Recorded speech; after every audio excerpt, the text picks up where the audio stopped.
Let me share something with you. Straight from the heart. Prepare yourself. For there's a nearly certain chance you'll drift off into slumber within 5 minutes of watching this video after all. It delves into the intriguing realm of history. Indeed. It revolves around the decline of the Ottoman Empire. Imagine, if you will, a time when this boring old empire reigned supreme.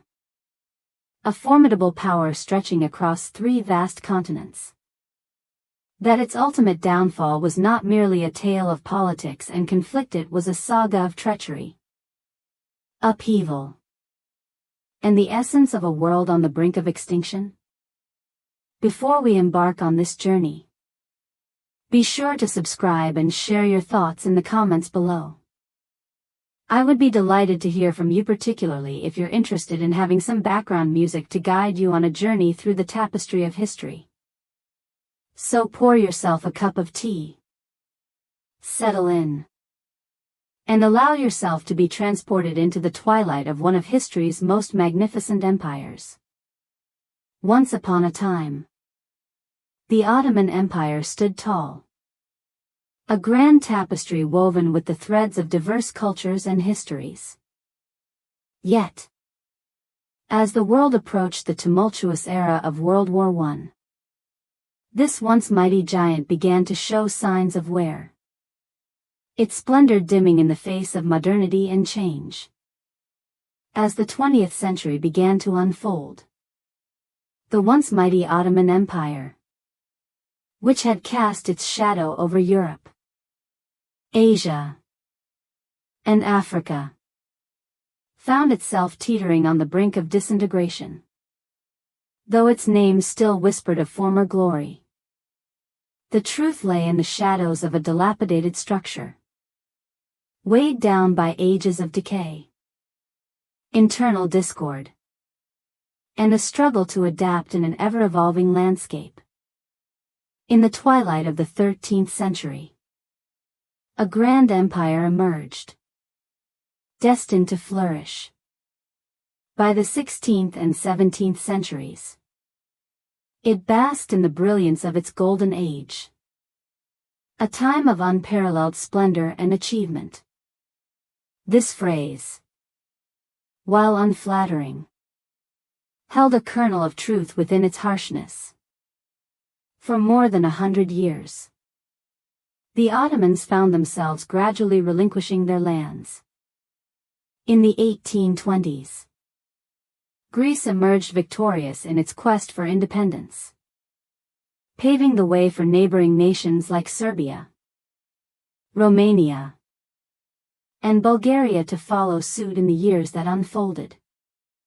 Conflicts with Russia and revolts in the Balkans steadily eroded their hold on southeastern Europe. In a realm where the might of the military had faded, the coffers ran dry, and the very foundations of governance were ensnared in a web of corruption and inefficiency.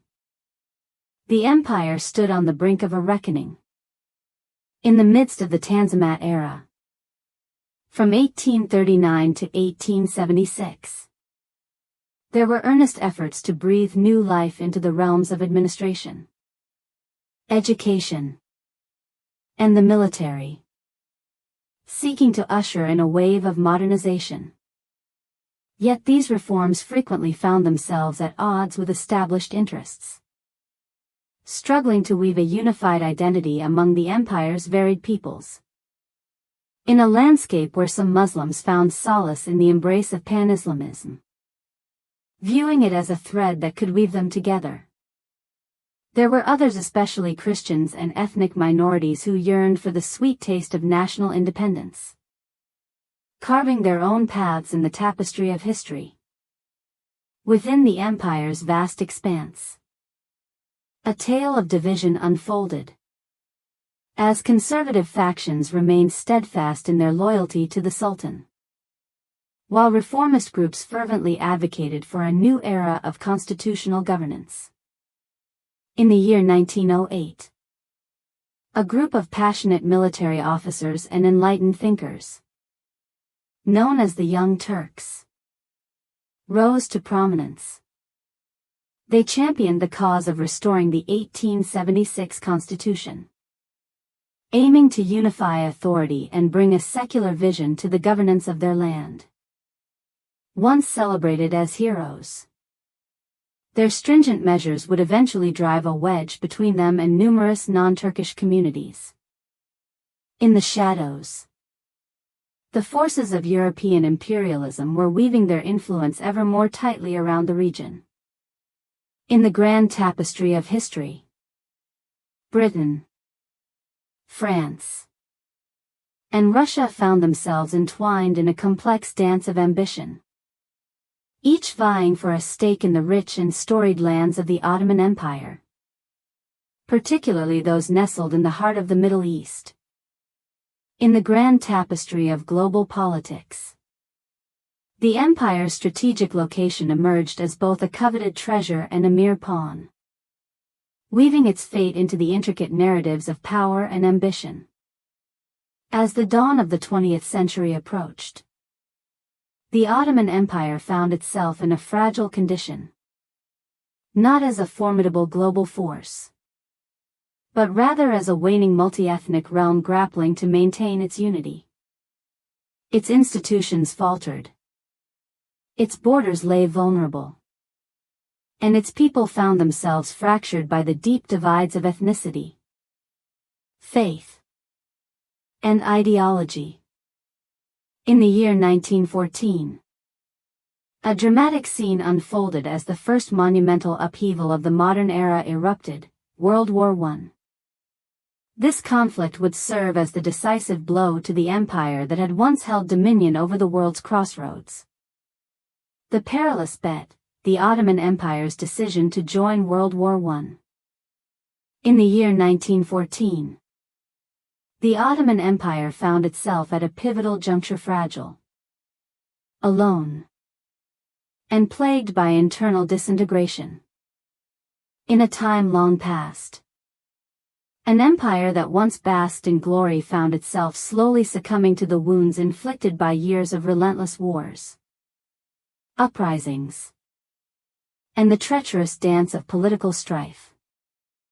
Instead of seeking solace and healing, it embarked on a journey that would lead to its own downfall. It aligned itself with the Central Powers in World War I. But what is the reason behind it? What compels a faltering empire, stripped of its resources, to plunge headfirst into the most perilous struggle the world has ever known? In the shadows of human experience, one finds a potent blend of longing, misguided aspirations, and an overwhelming dread of fading into obscurity. The tale of the internal crisis. As the dawn of the 20th century approached, the once mighty Ottoman Empire found itself stripped of nearly all its European lands. The Balkan Wars of 1912-1913 unfolded in a manner that was particularly shaming. The lands of Macedonia, Albania, and much of Thrace had vanished into the annals of history. In the midst of turmoil, countless Muslim refugees sought refuge in Anatolia, igniting ethnic strife and placing immense strain on the already delicate economy of the empire.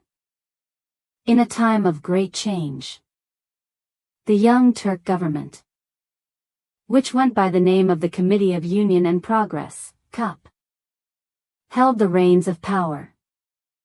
Under the guidance of Enver Pasha, Talat Pasha, and Cemal Pasha, this formidable trio held the conviction that forging an alliance with a powerful European nation could be the sole path to safeguarding the remnants of their empire. Enver, with a fervent heart, envisioned a grand revival of the empire's past splendor, perhaps even reaching into the vast lands of Central Asia, driven by a dream known as Pan-Turkism. Yet, their dreams danced far from the truth of the world around them. The enchantment of Germany, In the years that unfolded before the onset of World War I, Germany wove its influence deep into the fabric of Ottoman politics and infrastructure.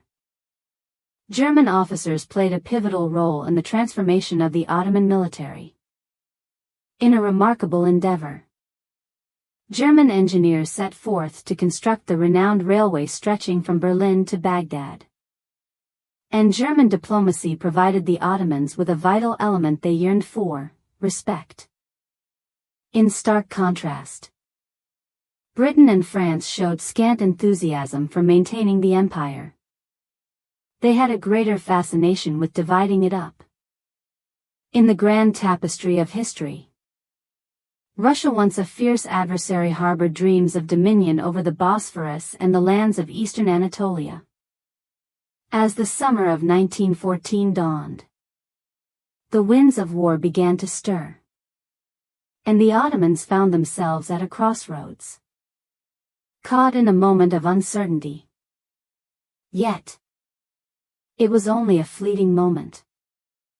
Once upon a time, in a world shrouded in mystery, there existed a clandestine partnership that wove together the fates of its members. This alliance, hidden from the prying eyes of the world, held secrets that could alter the course of history. Each member, bound by a shared purpose, embarked on in the shadows of history. On August 2nd, 1914, the Ottoman Empire forged a clandestine pact of alliance with Germany. Within the ranks of the Ottoman leadership, the decision was met with a chorus of dissent. Numerous officials harbored deep concerns about the potential fallout.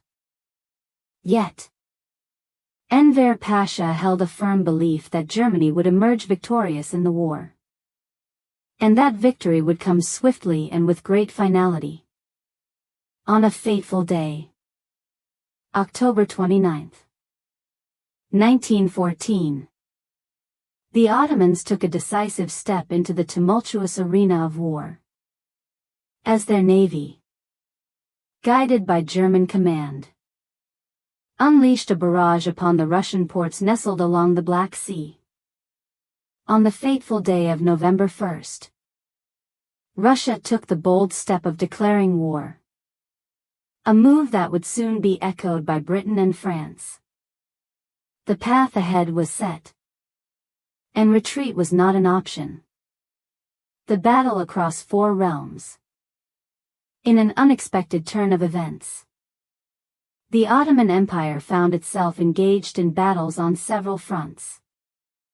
In the harsh expanse of the Eastern Front, amidst the rugged terrain of the Caucasus, Enver Pasha embarked on a fateful winter campaign. This ill-fated endeavor led to a tragic toll, as tens of thousands of Ottoman soldiers succumbed to the unforgiving cold, their lives extinguished in the biting frost. In the heart of the Middle Eastern Front, a tale unfolds where British and Arab forces would soon engage in guerrilla warfare, forever etched in history by the legendary figure of T.E. Lawrence, known as Lawrence of Arabia. In the annals of history, the Gallipoli campaign stands as a poignant chapter, where valiant British and Anzac forces endeavored to make their mark upon the shores of the Dardanelles, aiming to sever the Ottomans' grip on the war. In a remarkable turn of events, the Ottomans, under the valiant leadership of Mustafa Kemal, stood firm and successfully thwarted the assault, marking one of the rare triumphs for the empire during the tumultuous war.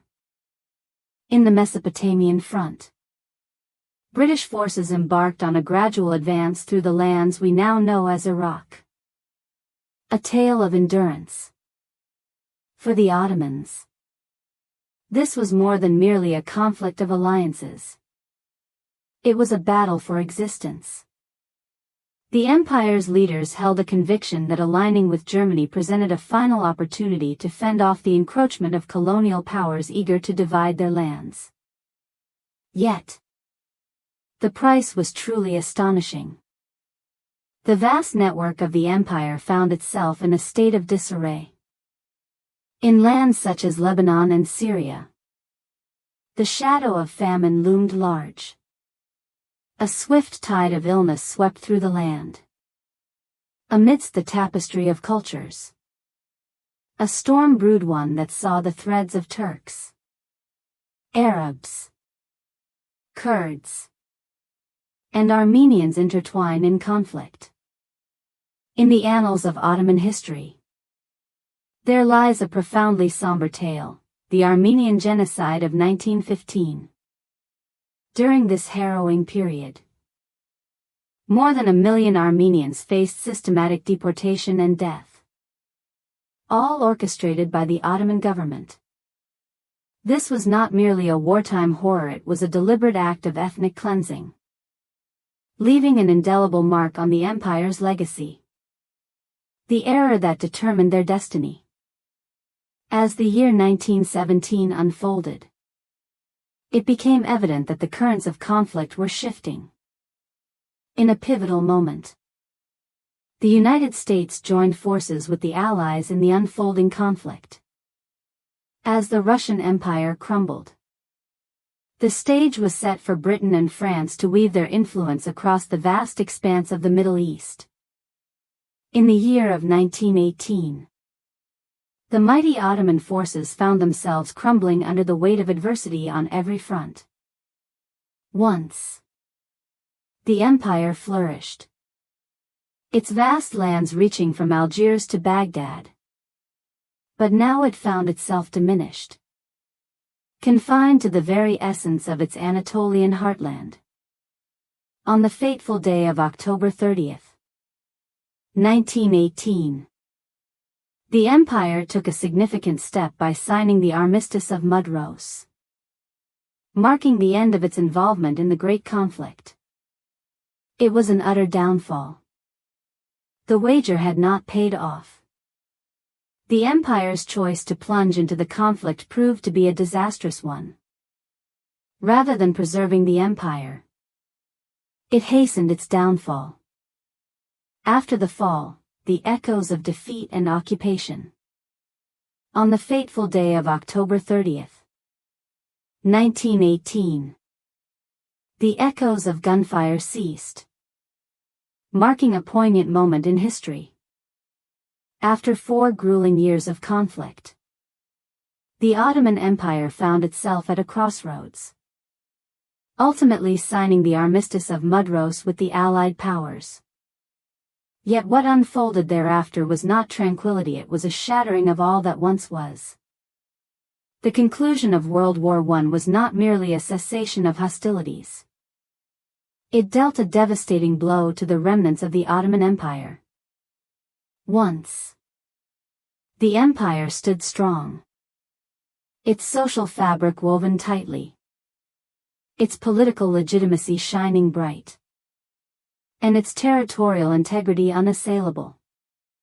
But then, like a storm gathering on the horizon, everything began to unravel swiftly and with a ferocity that left all in its wake trembling. For countless souls in the Ottoman realm, particularly in Anatolia, the aftermath of war unfolded not as a chapter of recovery, but rather as a tale woven with threads of humiliation, betrayal, and profound loss. The Armistice, a document of defeat. On a fateful day, the Armistice of Mudros found its home aboard a majestic British battleship, quietly anchored near the enchanting shores of the Greek island of Lemnos. It skillfully transferred the reins of the Ottoman military, infrastructure, and vital ports into the hands of the Allies. The Ottoman navy found itself stripped of its might. The railroads were entrusted to new hands, Communications and transportation systems found themselves under watchful eyes or were taken control of. The empire had, in essence, transformed into a subordinate entity. The Ottoman leaders believed that this gesture of capitulation might grant them some measure of mercy. They had it all wrong. The tale of Constantinople's occupation. In the fateful month of November in the year 1918, the valiant Allied troops made their grand entrance into Constantinople, a city that had stood as the magnificent capital of the empire for countless centuries. In the heart of the city, the streets were alive with the presence of British, French, and Italian soldiers, each step echoing the tales of their journeys. Vessels of war stood sentinel along the Bosphorus, their silhouettes cutting against the horizon. In a moment steeped in disbelief, the people of the Ottoman Empire beheld the sight of foreign banners fluttering above their storied city. In a remarkable turn of events, the city of Constantinople, which had fallen into the hands of Sultan Mehmed II in 1453, found itself once again under the control of foreign powers. The weight of the psychological impact was staggering. To the average citizen, it felt as though the very essence of the empire, the Treaty of Sèvres, a fateful verdict. 2 years later, in the warm embrace of August 1920, the Allies unveiled the Treaty of Sèvres, a document laden with severity and punishment, so unforgiving that countless Ottomans turned away, unable to recognize its legitimacy. According to its provisions, once upon a time, Armenia found its wings and soared into the realm of independence. In the heart of history, a promise was made to Kurdistan, a promise of autonomy. In the grand tapestry of history, the Greek army was entrusted with territories in western Anatolia, among them the vibrant city of Izmir, known in ancient times as Smyrna. In a tale of power and ambition, France, Britain, and Italy carved out their territories in southern and central Anatolia, each claiming their own zones of influence. Once upon a time, the mighty Ottoman army found itself constrained, its ranks numbering only 50,000 brave souls. The straits, known as the Bosphorus and Dardanelles, found themselves under the watchful gaze of international oversight. In truth, the empire was not merely vanquished, it was meticulously unraveled. What was once a grand empire now lay in ruins, its core divided and distributed as if it were mere trophies of conquest. A nation in descent. Once mighty, the Ottoman sultans now stood as mere shadows of their former selves, powerless to oppose the tides of change. Once a ruler of vast lands and countless subjects, Sultan Mehmed VI found himself a mere spectator to the unraveling of his empire. In the midst of it all, the economy crumbled. Inflation surged dramatically. Once, the currency held value, but now it has faded into nothingness. The war had left the infrastructure in ruins. In a wave of humanity, the cities became a tapestry woven with the stories of refugees. In the lands of Anatolia and Syria, a relentless famine cast its shadow, leaving many in despair. In the heart of the former provinces, a tempest of ethnic clashes unfolded, igniting tensions and weaving a tale of conflict and strife. In numerous regions, the fabric of law and order unraveled, leading to chaos and uncertainty. In the heart of the empire, a tapestry of Turks, Kurds, Arabs, Greeks, and Armenians stood amidst the remnants of a once unified realm, pondering the uncertain path that lay ahead. A sense of abandonment washed over some, while others simmered with anger, and many found themselves lost in a fog of confusion. The downfall transcended mere politics. It struck at the very essence of existence. The tale of the Greek occupation of Smyrna. In May 1919, a moment unfolded that would leave many in disbelief. As Greek troops made their entrance into Smyrna, known today as Izmir, under the watchful approval of the Allied powers. Once upon a time, there existed a bustling port city known as Smyrna, where a vibrant tapestry of cultures intertwined. Greeks, Turks, Jews, and Armenians all called this place home. As the Greek forces made their entrance, chaos erupted in a storm of violence. The confrontation between Greek soldiers and Turkish civilians swiftly transformed into a harsh and relentless occupation. The spirit of Turkish nationalism began to rise, igniting a fervent resistance. For countless Turks, this moment marked the ultimate affront. It seemed as if distant forces were weaving the threads of age-old ethnic conflicts to fracture and dominate the remnants of their land. What started as a capitulation to cease hostilities now seemed to foreshadow an impending era of complete domination. The ascent of defiance. Yet, within the depths of despair, a flicker of hope began to awaken in the heart of Anatolia. A fresh vision started to emerge, not to restore the Ottoman Empire, but to create something completely original. The occupation, the humiliation, and the harsh terms of the Treaty of Sèvres ignited a new flame of nationalism, one that turned away from the Sultan's submission and instead focused on the spirit and strength of the Turkish people themselves.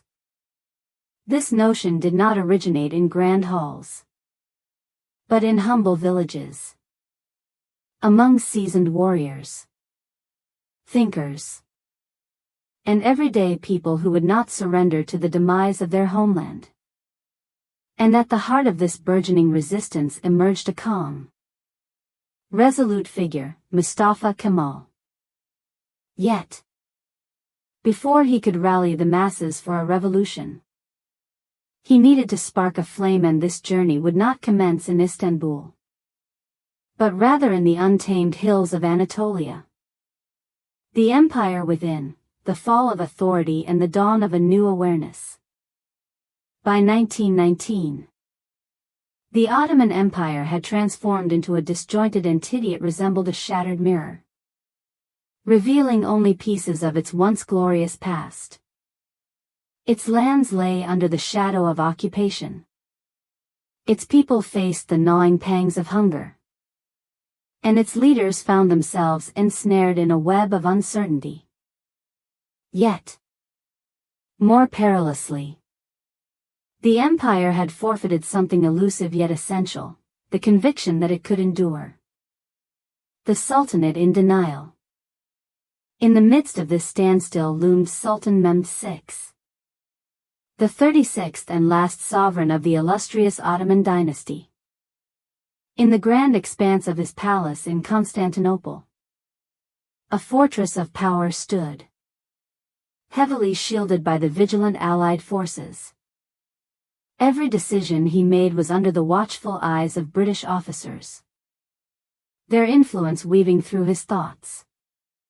Meanwhile, his advisors found themselves caught in a tumultuous sea, torn between the steadfast loyalty to age-old traditions and the creeping dread of a burgeoning nationalist tide. Instead of uniting his people or standing against foreign rule, Mehmed VI opted for a path of concession. He held a steadfast conviction that joining forces with the Allies would safeguard the throne and avert complete destruction. Yet, in this pursuit, he found himself estranged from the trust of those he ruled. Many viewed him as a mere marionette devoid of power, ensnared in compromise, and fading into obscurity. As the Sultan proclaimed his edicts and urged for tranquility, the streets of Anatolia buzzed with unrest and turmoil. Whispers of rebellion filled the air. As local power struggles brewed and the shadows of banditry loomed larger. Once, the central government stood tall, a beacon of unity and strength. Yet now, it finds itself adrift, having not only lost its grip on the provinces but also its very essence. The splintered soul. In the grand tapestry of the Ottoman Empire, the political elite found themselves divided into various factions. The palace loyalists, steadfast in their adherence to tradition, nurtured dreams of restoration through the art of diplomacy. There were those among the religious conservatives who held steadfast to the belief that the collapse was a manifestation of divine retribution for wandering away from the sacred tenets of Islam. The echoes of the Young Turks linger. Those who had either escaped or found themselves shunned in the aftermath of the war. And emerging from the shadows, a fresh wave of military leaders and thinkers who had cast aside their faith in the empire entirely. What bound this final group together was not allegiance to the Sultan, but a fierce feeling of betrayal by Europe, by their own leaders, and by the very course of history. From the ashes of shared disappointment arose a bold vision. If the empire was beyond salvation, then it was time for a new dawn to emerge in its place. The rise of Turkish nationalism. Up to this moment, the essence of Ottoman identity was woven from a rich tapestry of diverse ethnicities and religions, all anchored in a deep loyalty to the Sultan Caliph. Yet, in the aftermath of the war, the diverse tapestry of the empire comprising Arabs, Armenians, and Greeks found themselves at a crossroads, with many yearning for independence or having faced the harsh realities of expulsion, deportation, or tragedy. In the void that remained, a distinct Turkish identity began to take shape. It unfolded in a realm devoid of religious ties, steeped in a sense of national identity, and was intricately woven into the rich tapestry of Anatolia. It turned away from the allure of imperial splendor and centered on the essence of survival. In the midst of turmoil, a voice emerged: Mustafa Kemal, a once obscure general who had carved his path to recognition during the Gallipoli campaign. Kemal held no desire to rescue the Ottoman Empire. In his eyes, it was a lost cause, irretrievable. His vision was to forge a contemporary, independent Turkish nation, liberated from external control, religious supremacy, and the ineptitude of the former elite. Mustafa Kemal asserts his position. In the month of May in the year 1919, Mustafa Kemal received a crucial assignment from the Ottoman government, tasked with the important mission of bringing order to the region of Samsun, nestled along the shores of the Black Sea. Yet, rather than fulfilling the imperial commands, he seized the mission as a springboard for uprising. In a series of clandestine gatherings, impassioned speeches, and pivotal congresses, first in Shivas, then in Erzurum, Kemal wove a tapestry of support from local leaders, military commanders, and intellectuals. He painted a vivid picture. Cast aside the Treaty of Sèvres. Bring to a close all foreign presence. Forge a new governance in Anatolia, free from the Sultan's rule. This was not just simple disagreement. It was an act of betrayal. Yet, it marked the dawn of an extraordinary chapter, a vibrant movement that would not only stand against colonialism but also reshape the very essence of Turkish identity. As the foundations of the Istanbul government begin to shake and tremble, the tale unfolds of a city caught in the throes of change and uncertainty. As Kemal's nationalist movement flourished, the Ottoman government in Constantinople found itself increasingly in a state of desperation. In a bold move to thwart his ambitions, the Sultan commanded his capture and branded him a fugitive from the law. Yet, the decrees fell flat, leaving no mark upon the world. Kemal's forces held sway over vast expanses of central Anatolia. His words resonated with a power that eclipsed even the Sultan's commands. In the year 1920, a group of nationalists came together to establish the Grand National Assembly in Ankara, creating an alternative parliament that boldly contested the legitimacy of the government in Istanbul.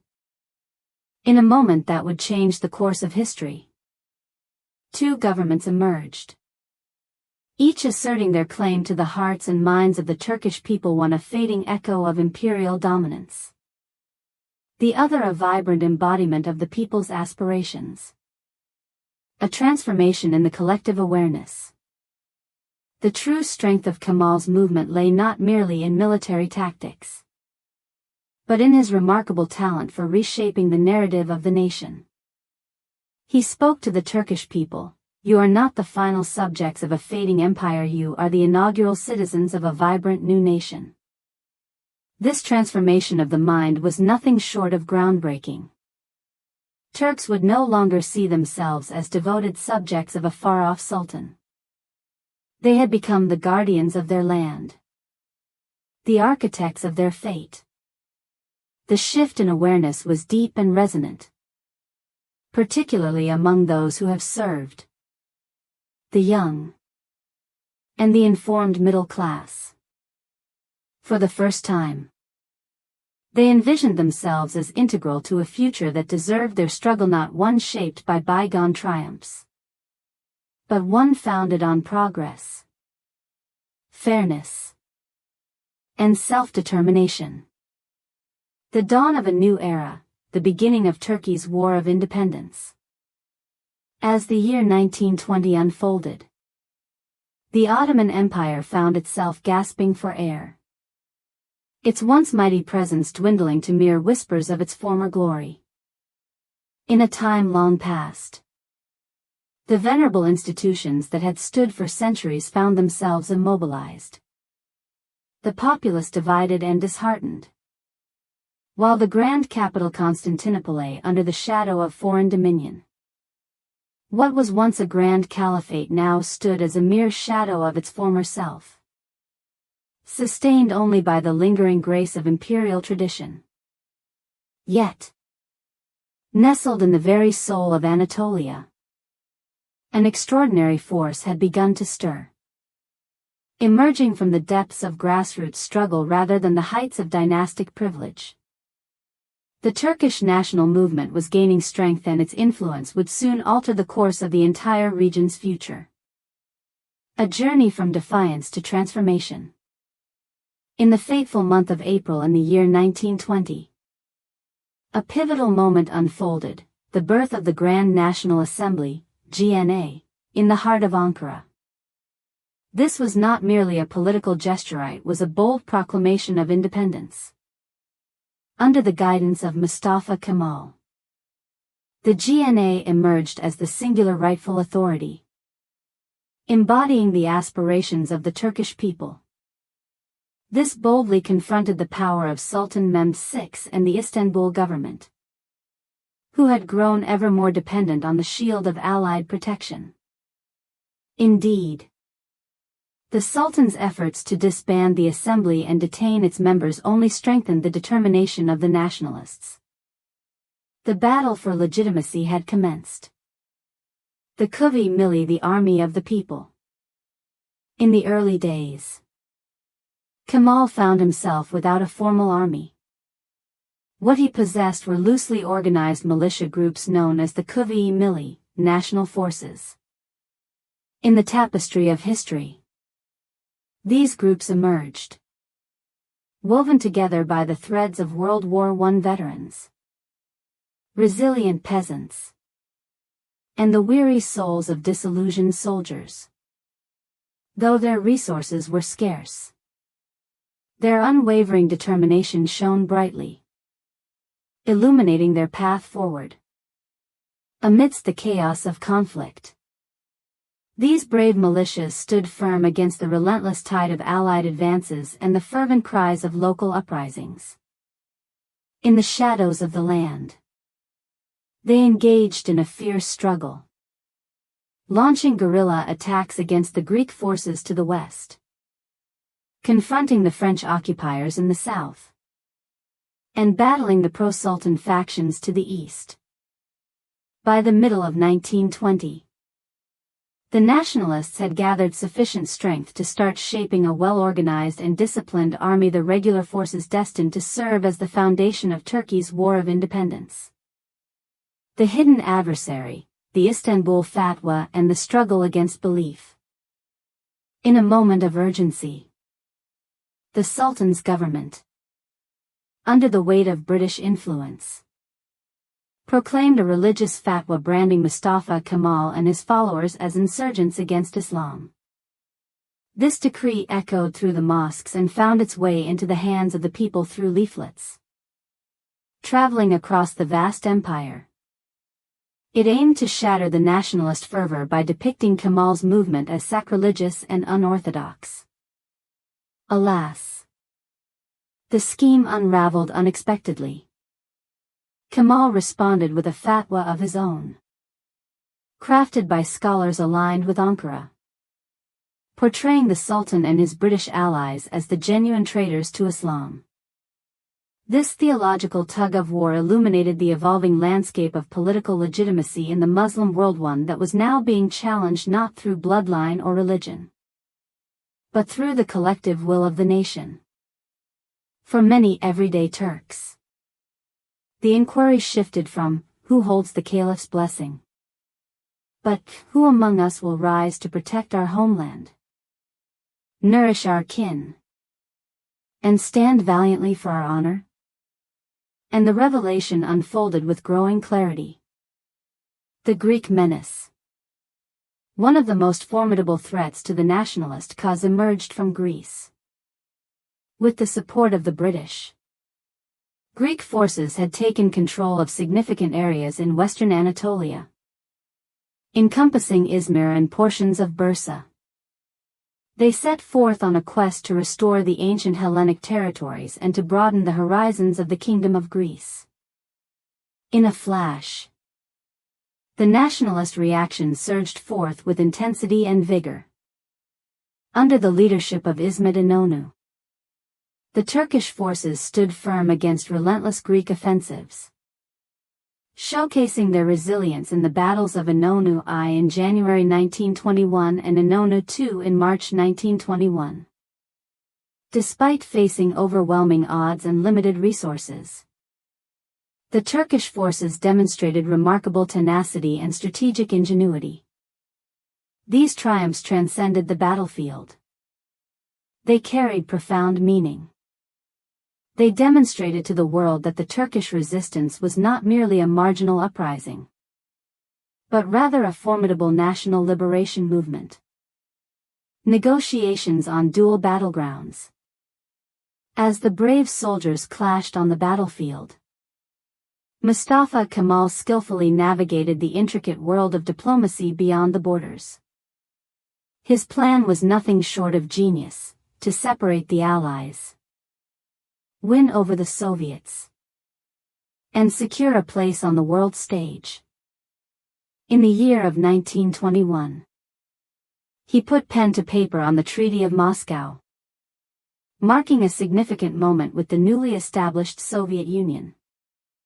In a world where shadows of expansionism loomed large, the Soviets, ever cautious and attuned to the cries of the oppressed, extended their hand to the GNA, offering not just weapons, but the lifeblood of financial support. In a twist of fate, the French, burdened by the heavy toll of their presence in southern Anatolia, chose to ink the Treaty of Ankara in October 1921. With this agreement, they pulled back their forces and acknowledged the Turkish claim to that land. One by one, the nationalist movement wove a tapestry of transformation, turning former foes into neutral parties or even allies, united in a common cause: the Grand Assault. As August 1922 dawned, the Turkish forces stood poised, ready to deliver a decisive strike. Referred to as the Bayrak Taarruz, Great Offensive, this remarkable campaign reached its peak during the Battle of Dumlupinar on August 30, 1922. The outcome was nothing short of remarkable. In a dramatic turn of events, the Greek forces faced a decisive defeat, and by the dawn of September, the Turkish troops triumphantly reclaimed Izmir. The chapter had come to a close. Troops from distant lands made their hasty retreat. The British warships made their departure. And just like that, the facade of Allied control shattered in the blink of an eye. This was not merely a triumph, it was a release from the chains that bound us. A new dawn. The triumph of the nationalist movement signified the conclusion of centuries dominated by foreign powers and dynastic reigns over the land of Anatolia. What started as a frantic struggle for survival evolved into a sweeping uprising, one that reshaped society, politics, and the very ideas that underpin them. Mustafa Kemal not only drove out foreign armies but also crafted the very essence of a new national identity. A foundation not built upon empires, caliphates, or conquests, but rather on the essence of people, the principle of sovereignty, and the concept of the modern nation-state. With the final echoes of battle fading into silence, the war had come to an end. Yet, the true transformation, the one stirring within the souls and thoughts of the Turkish people, was only just commencing.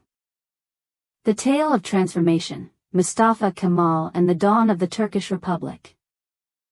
As the echoes of the War of Independence faded into history, the realm that had been under the dominion of sultans and caliphs was finally reclaimed by its rightful inhabitants. Yet, the victories claimed on the battlefield were merely the prologue. What awaited on the horizon was a grand endeavor, a total metamorphosis of society, identity, and governance. At the center of this remarkable transformation was Mustafa Kemal, who had evolved beyond the roles of general and revolutionary to become the visionary creator of a new nation, the Republic of Turkey. The decline of the Ottoman Empire. In a moment that would echo through history, the first bold stride of Mustafa Kemal's revolution was both a symbol and a monumental shift: the dissolution of the Ottoman Sultanate. On the first day of November in the year 1922, a significant moment unfolded as the Grand National Assembly took a bold step, officially declaring the dissolution of the Sultanate. In a dramatic turn of events, Sultan Mehmed VI made his escape aboard a British warship, marking the end of an era that had spanned 5 centuries of Ottoman rule. It was not a sudden overthrow, it was an ending. Yet, it was a move made with careful consideration. Kemal understood that the ancient regime must be entirely torn down to pave the way for a contemporary secular republic. On a fateful day, October 29, 1923, the dawn of a new era emerged as the Republic of Turkey was proclaimed. The capital shifted from the once occupied Constantinople to Ankara, a humble city that came to embody the new nation's pragmatic and progressive spirit.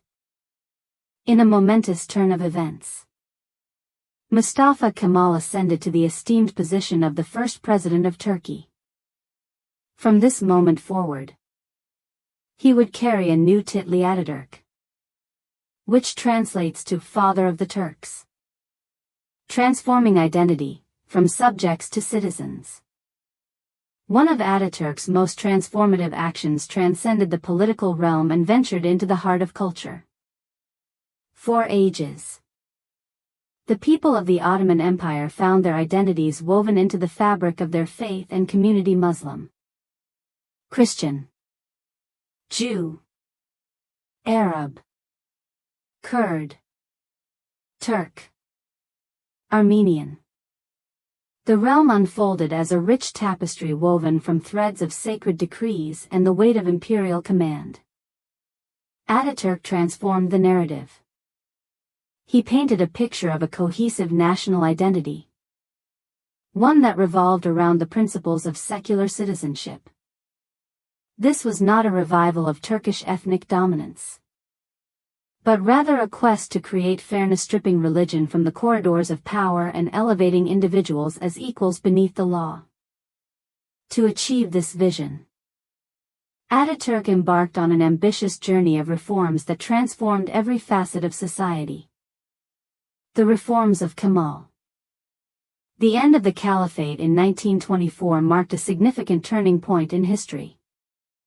In a decisive move following the dissolution of the Sultanate, Ataturk boldly abolished the Caliphate, a powerful symbol of leadership within the Muslim world. It was a daring proclamation that the new Turkey would break free from the chains of religious imperial legacies. The interplay between secularism and civil law. The era of religious courts has come to an end. Secular education took the place of Islamic schools. In a significant transformation, the traditional Sharia law gave way to civil codes inspired by the Swiss legal system. In a groundbreaking moment, every citizen, no matter their gender or belief, stood on equal ground before a secular legal system. In the year 1928, a significant transformation took place with the reform of the Latin alphabet. A transformation took place as the Arabic script gave way to a fresh, Latin-based Turkish alphabet. This marked a significant leap in literacy, heralding a departure from the Islamic Ottoman legacy and embracing a modern, Western-influenced identity. The journey of women's rights. Ataturk stood as a beacon for gender equality. In a remarkable turn of events, women were bestowed with the right to vote in 1930, paving the way ahead of numerous European nations. They were also given the opportunity to attend universities and step into the realm of public office. Polygamy was deemed illegal. Education was mandated for all children, regardless of gender. The essence of Western attire and its cultural significance. In a time of change, the vibrant tapestry of traditional Ottoman attire, with the iconic fez, found itself cast aside in the halls of public office. Gentlemen were invited to don the elegant attire of Western-style suits. In a vibrant tapestry woven with the threads of European influence, music, arts, and theater blossomed. Each note and brushstroke telling a tale of creativity and expression. A national opera and ballet were brought to life. Economic nationalism. Ataturk championed the cause of industrialization driven by the state, aiming to lessen reliance on foreign influences. Structures of industry rose from the ground. The infrastructure underwent a transformation, embracing modernity. A fresh wave of Turkish middle class began to rise. These reforms burst forth with intensity. They were nothing short of revolutionary. Ataturk recognized that the more the old traditions persisted, the more challenging it would be to transcend them. He frequently remarked, "In the grand narrative of existence, science emerges as our most profound guide. Conflict and defiance." Naturally, there were those who did not embrace these transformations. Religious conservatives, tribal leaders, and former Ottoman elites viewed Ataturk's revolution as a profound betrayal of their cherished values and authority. In the shadowy corners of eastern Anatolia, a series of revolts and assassination attempts unfolded, each one a tale of intrigue and defiance.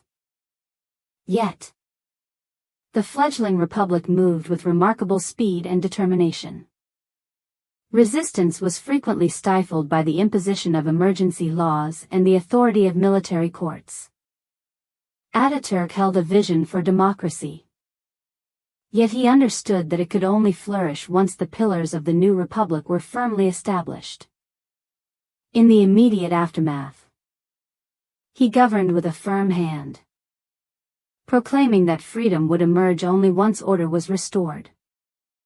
A tale of transformation. As the early 1930s unfolded, the evidence became impossible to ignore. In a remarkable transformation, Turkey emerged as a vibrant secular republic, embracing a constitution that laid the groundwork for modernity. With the establishment of schools, railways, and hospitals, the nation witnessed the rise of a burgeoning middle class. The people began to shift their identity, no longer viewing themselves merely as subjects of the Ottoman Empire, but proudly as citizens of a new Turkish state. Above all, Ataturk accomplished what no sultan ever could. He instilled in the people a profound sense of ownership over their nation. Rather than bowing to a celestial ruler, they now stood shoulder to shoulder in a realm governed by principles, knowledge, and the collective spirit of the nation. Heritage and respect. In 1938, Mustafa Kemal Ataturk took his final breath. Yet the imprint of his legacy continues to resonate deeply within the hearts and minds of the Turkish people. His likeness graces the walls of every government building. His orations are shared in classrooms. His resting place, Anıtkabir, stands as a revered destination for those seeking to pay their respects. He stands as a remarkable figure in history. A leader who not only spearheaded a war for freedom but also transformed the remnants into a thriving modern nation-state. His journey was not marked by intimidation or legend, but rather by clarity of thought, progressive change, and a compelling vision for the future. He didn't merely bring an empire to its conclusion. He transformed a community. The conclusion of a great empire, 1922, and the reckoning of time. On a fateful day, November 1st, 1922, a resonant voice filled the chambers of the Grand National Assembly in Ankara, proclaiming the end of the Ottoman Sultanate. 5 simple words.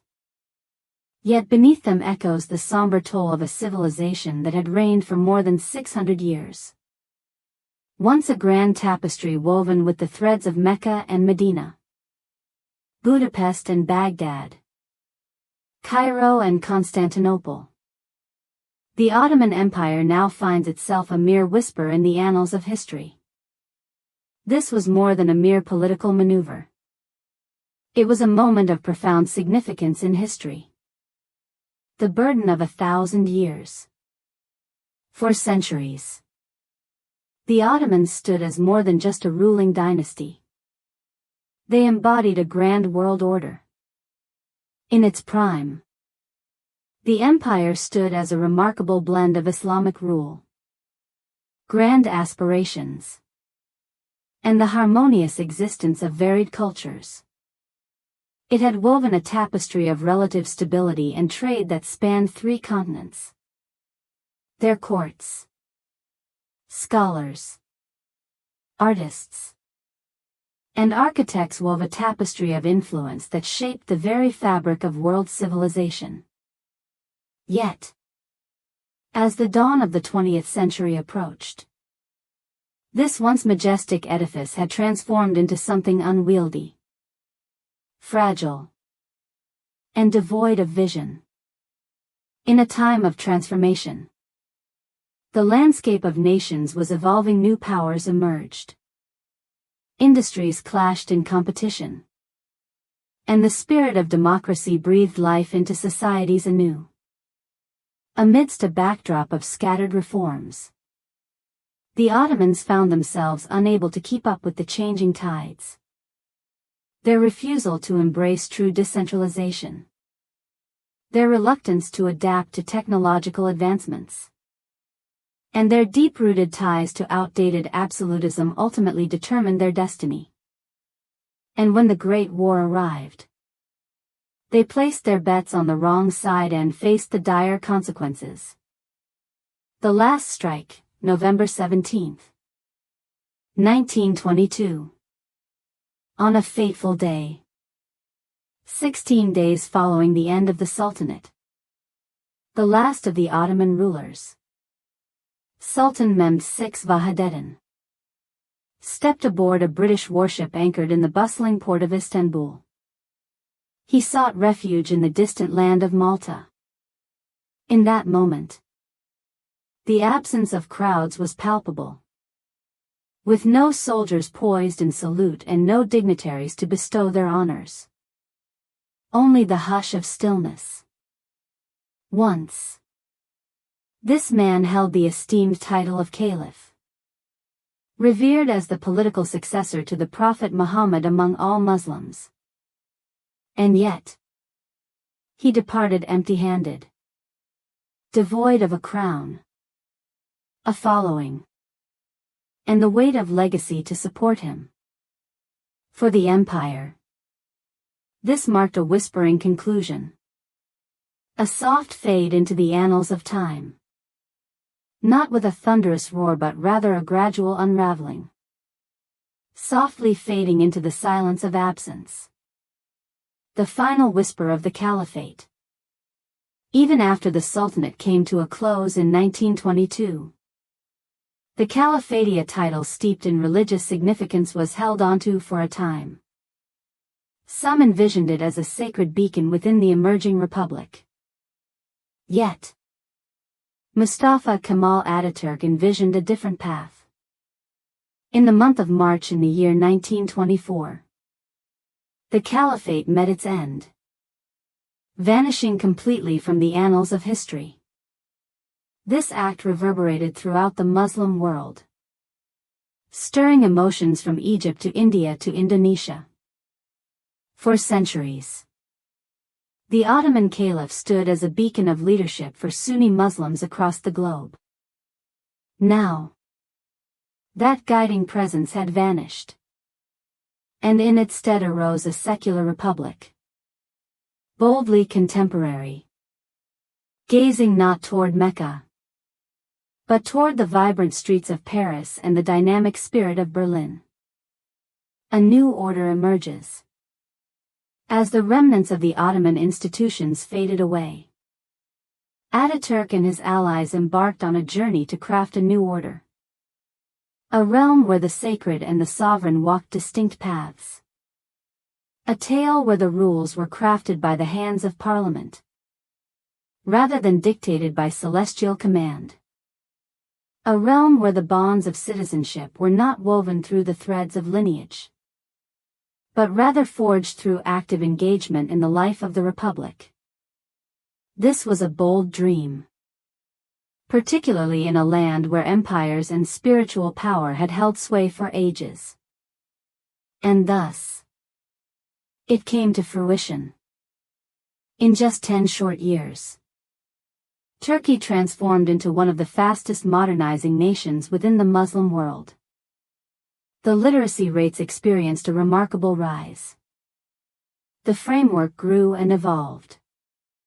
National industries began to flourish. In a pivotal turn of events, an entire generation of Turks emerged, never having pledged their allegiance to a sultan. The empire had vanished, leaving behind a reality that seemed beyond comprehension. Chronicle of Justice. What, then, is the tale of the Ottoman Empire's decline through the annals of history? Was it a tale of sorrow? Indeed. In numerous aspects. The downfall led to a series of civil wars, waves of migration, horrific acts, and a complete reshaping of borders across the Middle East. A multitude endured great hardship. Fragments of identities danced in the shadows. Entire communities faded into the shadows. Could it have been avoided? Perhaps. Indeed. No empire, regardless of its grandeur, can escape the relentless march of time, the creeping stagnation, or the burdensome weight of its own contradictions. Yet, above all, it was a journey of transformation. From the ashes of the Ottoman Empire emerged not merely a new nation, but a profound concept that even the most entrenched foundations can be re-established, provided the spirit of the people is resolute enough. Ataturk was not just a figure who brought an end. He was a pioneer who ignited a profound transformation, the reimagining of national identity in the contemporary age. A time for contemplation. As we reflect on the year 1922, we uncover not merely the decline of a state. We witness the twilight of an era. In an era marked by sultans and grand palaces, where holy wars raged and imperial borders defined destinies, and where intricate tapestries of subjects were governed from distant thrones, it all came to a close on that fateful November day. And in its stead emerged something both fearsome and thrilling, an untouched canvas. The inquiry lay not in the fate of the empire. And so the inquiry arose: what sort of republic would rise to occupy the void left behind? In the unfolding chapters of time, Turkey would reveal the answer to that question.